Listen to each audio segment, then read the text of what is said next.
Hi friends, అందరికీ ఎలా ఉన్నారు? చూడండి ఫ్రెండ్స్, నేనైతే ఒక రెసిపీ చేశాను. చూడండి, అందరికీ ఇష్టమైన రెసిపీ. నేనైతే అందరు చాలా ఇష్టంగా తింటారు అనుకుంటున్నాను. ఇవంటే ఇష్టం లేని వారు ఎవరు ఉండరు ఫ్రెండ్స్.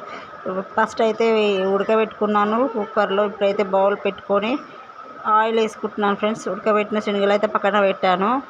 ఆయిల్ అయితే వేసుకుంటున్నాను పోపు పెట్టడానికి. ఇంకా కట్ చేసుకున్నాం అండ్ పచ్చిమిర్చి అండ్ ఆనియన్స్ అయితే వేసుకుంటున్నాను ఫ్రెండ్స్.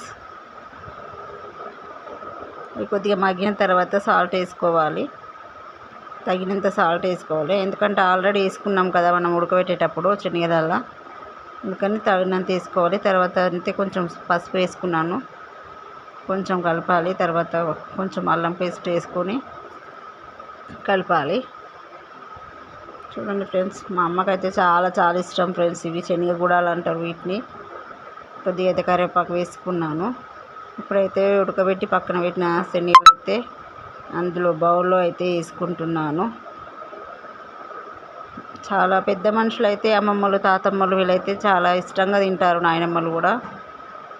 చూడండి ఫ్రెండ్స్, కొంచెం అయితే కారం వేసుకుంటున్నాను. టేస్ట్కి కారం అయితే వేసుకున్నాను. కలపాలి ఇప్పుడు.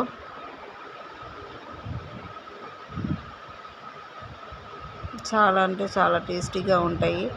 ఎవరు లేకపోతే మనకి టైంపాస్ కాకపోతే ఇవైతే తీసుకొని ఒక్కొక్కటి తిన్నామనుకో చాలా సరదాగా ఉంటుంది, టేస్టీగా ఉంటుంది ఫ్రెండ్స్. ఓకే, నా వీడియో నచ్చినట్టయితే ఒక లైక్ చేయండి, షేర్ చేయండి, కామెంట్ చేయండి. సబ్స్క్రైబ్ చేయని వాళ్ళైతే సబ్స్క్రైబ్ చేయండి. నేనైతే బౌల్లోకి అయితే సర్వ్ చేసుకున్నాను. చూడండి ఫ్రెండ్స్, ఇలా అయితే ఉంటుంది. ఎమ్మీగా అయితే ఉడకబెట్టిన శనగ గుడలు అయితే రెడీ అయిపోయినాయి. ఓకేనా ఫ్రెండ్స్, బాయ్. వీడియో నచ్చినట్లయితే లైక్ చేయండి, షేర్ చేయండి. మీరు కూడా ట్రై చేయండి.